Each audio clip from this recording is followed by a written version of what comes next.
Danger, Dr. Danfield.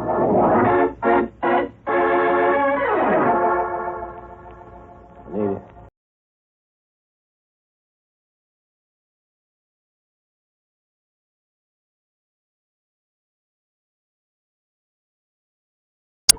The occupant of a comfortable-looking home is startled by the sudden ringing of the telephone.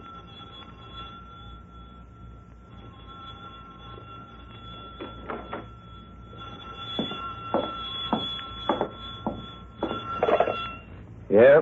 Hello? Fred. Fred, is that you? Oh, it's you, Anita.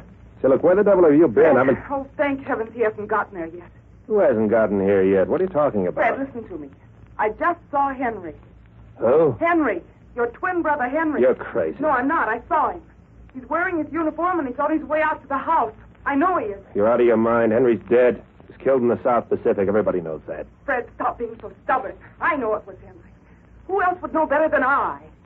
Don't you realize what this means? Yeah, I know what it means. Henry know you saw him? No. He was getting into a cab.